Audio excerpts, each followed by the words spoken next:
Bonjour chers téléspectateurs, amis de la radio-télévision nationale congolaise. Nous sommes très contents de vous savoir nombreux devant vos postes téléviseurs pour suivre cette émission que vous aimez bien, Télésanté. Télésanté, aujourd'hui, nous allons faire, si vous voulez, le bilan de l'association des anciens de la faculté de médecine, anciens et amis de la faculté. Et nous allons aborder ces sujets avec le président du comité international, le président du congrès. Il s'agit du docteur Jacques Mangalaboy. C'est avec lui qu'on va échanger. Bonjour, président. Bonjour Michel. Je suis très heureux de venir encore auprès de vous pour refaire cette émission et pour également parler du 8e congrès de l'AFMED. Voilà. Le 8e congrès longe déjà dans les dizaines d'années, s'il faut parler ainsi, de l'AFMED. Quel est le bilan qu'on peut faire de cette association? Alors effectivement, il faut remettre les choses en ordre. Il s'agit cette année du 10e anniversaire de l'association, donc de l'AFMED. Sera abordé très largement du 4 au 8 novembre à notre lieu habituel, c'est-à-dire l'Hôtel du Fleuve. Moi, je laisserai la primeur au président de l'association, le docteur Siala, de faire le bilan de 10 ans de l'association. Moi, je ne pourrais faire que le bilan du 8e congrès, dont je présenterai d'ailleurs les différents thèmes et également les différents objectifs. Voilà. Oui, puisque nous parlons des thèmes, quel est le thème qui vous vient en tête? Quel est le thème que vous avez réfléchi au bénéfice des corps médicaux et de la population congolaise? Alors, le thème le plus important concerne bien entendu les financements. Je pense que c'est évidemment les financements ou la protection, les systèmes de protection sanitaire, ce qu'on appelle aujourd'hui la couverture maladie universelle ou la couverture sanitaire universelle. Je pense que c'est un sujet qui intéresse tout le monde au plus haut point. Ça intéresse le gouvernement, ça intéresse le peuple, ça intéresse évidemment l'association, ça intéresse l'ensemble du personnel médical et paramédical. Ça, c'est les thèmes, disons le thème premier. Mais il y a, en dehors de ça, il y a d'autres thèmes plus importants, enfin aussi importants. Il s'agira de la collecte, de la gestion et la distribution de produits sanguins et de ses dérivés. Et ensuite, il y a évidemment nos sous-thèmes habituels que l'on va aborder pendant ces 3 ou éventuellement 4 jours. Voilà. Alors, aujourd'hui, la FMED est déjà un lieu de rendez-vous, un lieu de rencontre, un lieu du savoir. Comment prévoyez-vous de ces grands congrès que beaucoup de monde attendent? Qui seront les animateurs et qui seront les participants? Ou c'est la même classe toujours? On aura toujours tendance à surprendre et à étonner des gens.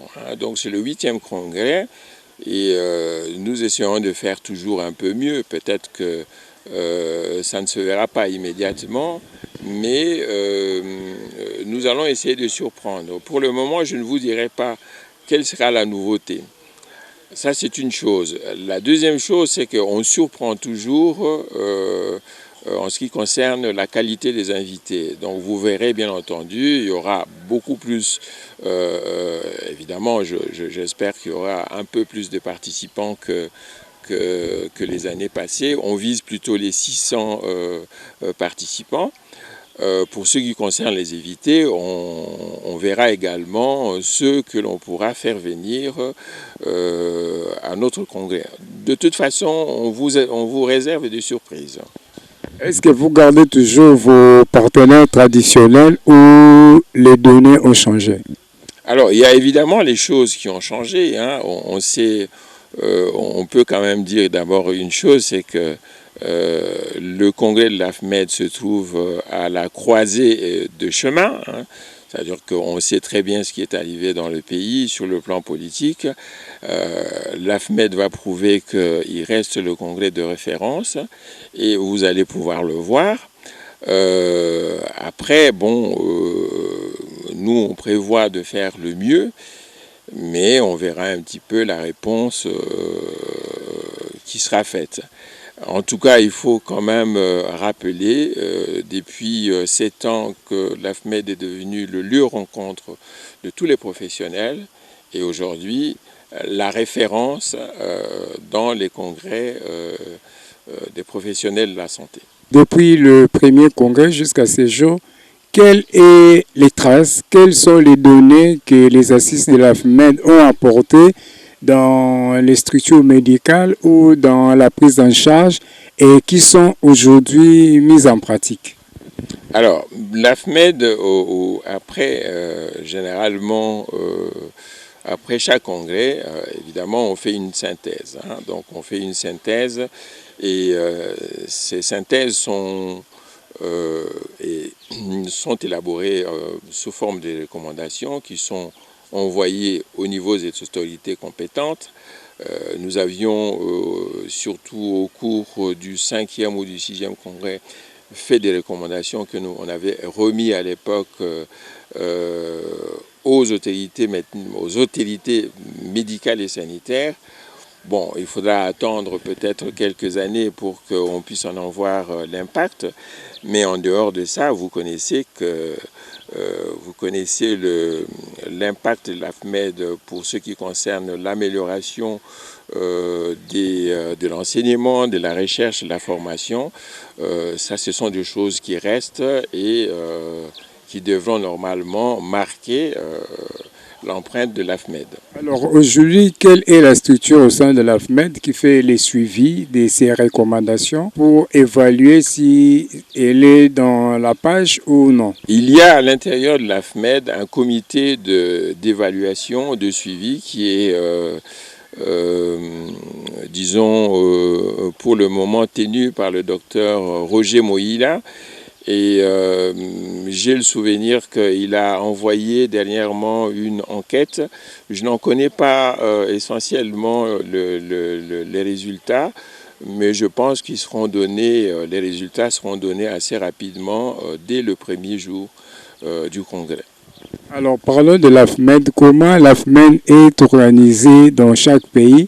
Singulièrement, je pense plus précisément en France. Comment vous êtes organisé là-bas? Alors, la structure de l'AFMED actuellement comprend, en gros, disons, une grande structure internationale qui est actuellement présidée par le docteur John Tiala.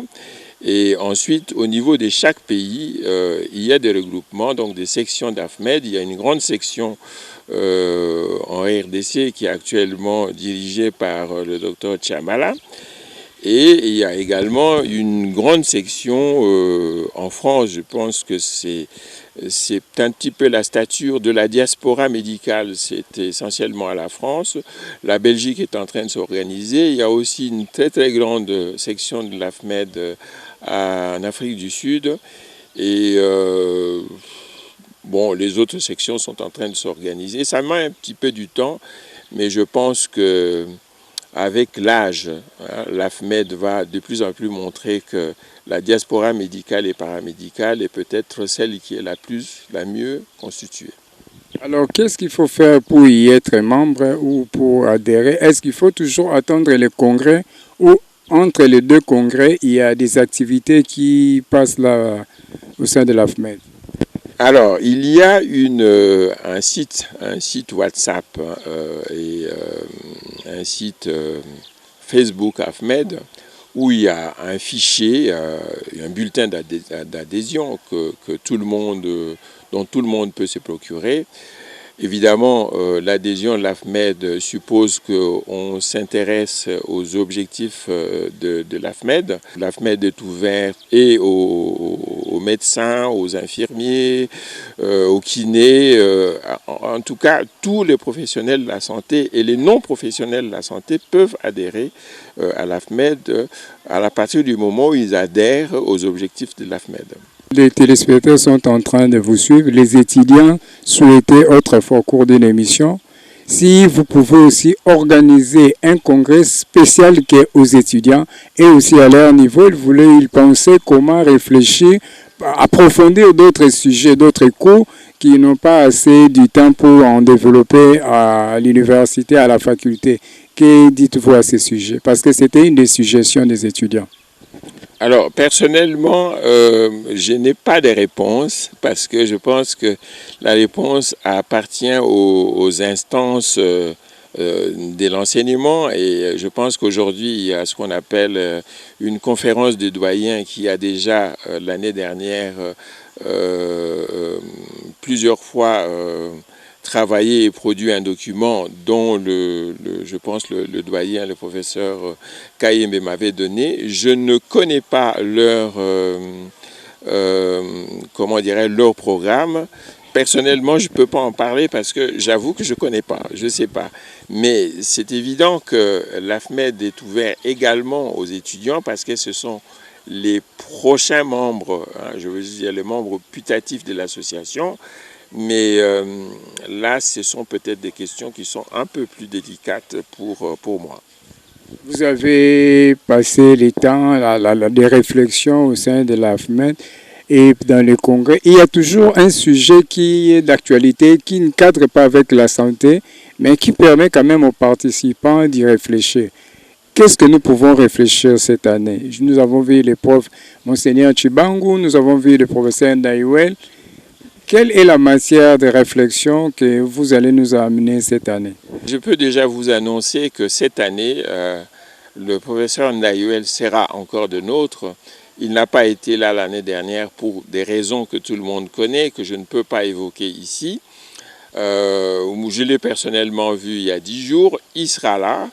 Et je lui ai laissé la liberté lui-même de nous surprendre. Je ne sais pas de quoi il va parler, mais quand on connaît un peu cette personne qui est quand même quelqu'un d'une grande personnalité, on pourra s'attendre à quelque chose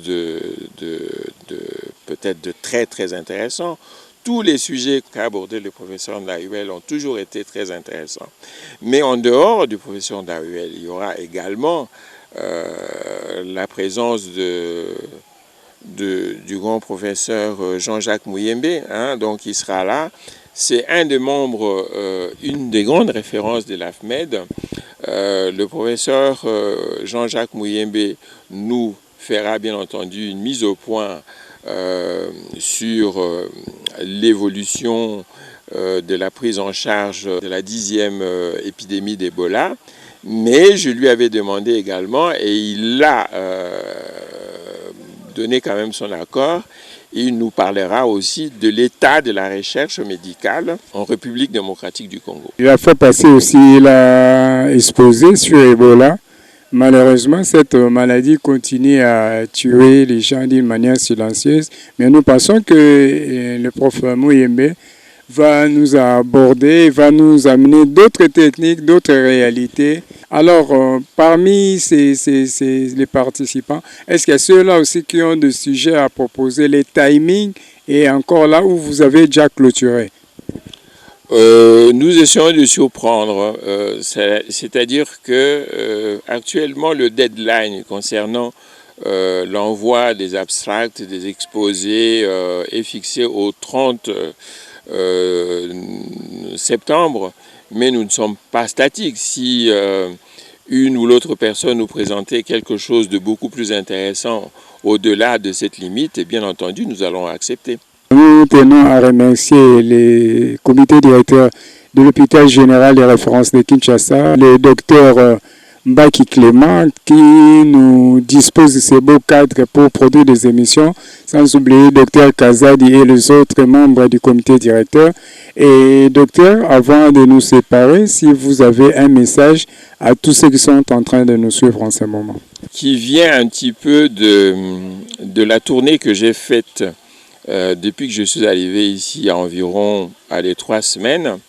J'ai fait une tournée des hôpitaux et je suis venu ici à l'hôpital général, comment on l'appelle, de Kinshasa. J'ai visité le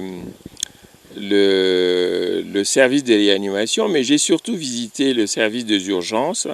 Je ne me rappelle plus la sympathique docteur qui m'a fait visiter ce service-là. Ça m'a permis de connaître un petit peu ce qui se passe et j'ai vraiment le regret de dire que depuis 8 ou 9 ans, je n'ai pas regardé la réalité médicale de notre pays. J'ai vu ce qui s'est passé ici aux urgences et je suis très étonné de constater que malheureusement dans ce pays, et je voudrais le dire pour que les gens l'entendent, je pense qu'on ne prend pas conscience du fait que dans ce pays actuellement, il existe 2 médecines. Il existe une médecine à 2 vitesses, 2 médecines, c'est-à-dire une médecine pour les gens qui ont de l'argent et une médecine pour les gens qui n'ont pas de l'argent. Et je voudrais que les gens prennent conscience effectivement de ce problème. Ce n'est pas une évolution, mais un état qui, si on ne prend pas réellement conscience de cela, ça va nous amener probablement vers des catastrophes. J'ai pu voir la même chose lorsque je suis parti. J'ai fait 3 visites quand même à l'hôpital Biamba. J'ai visité également les 2 installations des médecins de nuit. J'ai vu également une réalisation très très importante d'un garçon de la diaspora qui s'appelle Benjamin Tatete. J'ai été en Guiringiri. Ça s'appelle le VTC médical qui est une... il soigne les plaies, on le connaît. Qui soigne le Mbassou, je pense. Alors, c'est un vrai défi social et médical contre ce que je considère aujourd'hui comme la marchandisation de la médecine. Et j'aimerais le féliciter, comme je félicite ceux qui travaillent dans le cadre dans l'hôpital qui nous sert de cadre actuellement, qui travaille dans des conditions qui sont très, très, très, très difficiles. Depuis 1 an, il n'y a pas de scanner dans cet hôpital. Et depuis 3 mois, il n'y a pas de dialyse dans cet hôpital. S'il n'y a pas de dialyse pour dédialyser des insuffisances rénales chroniques, ça veut dire qu'il n'y a pas de dialyse pour des insuffisances rénales aiguës. Et ça, pour un hôpital de cette facture, c'est vraiment une catastrophe.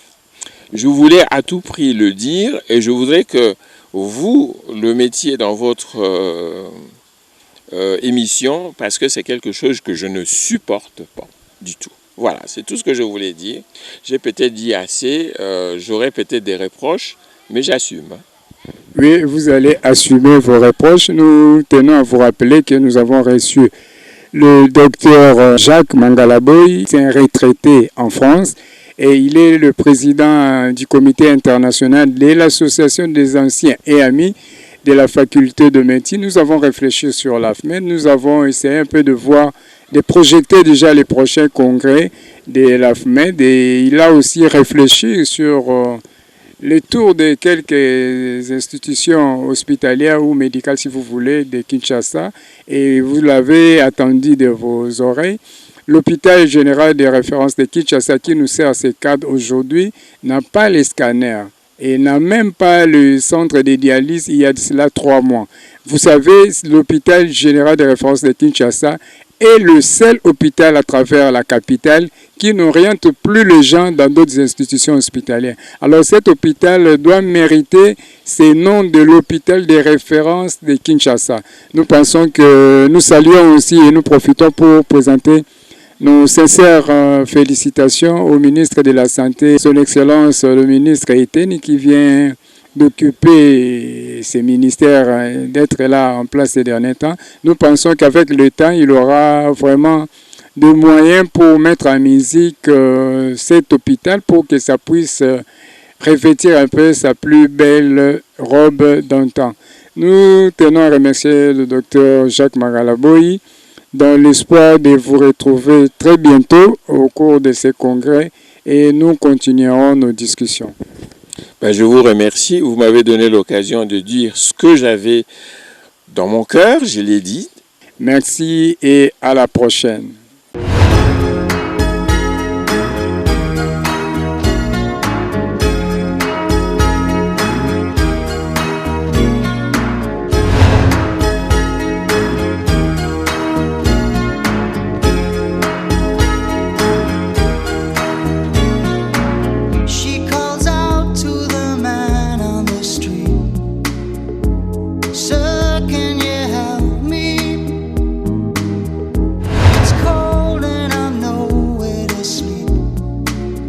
Somewhere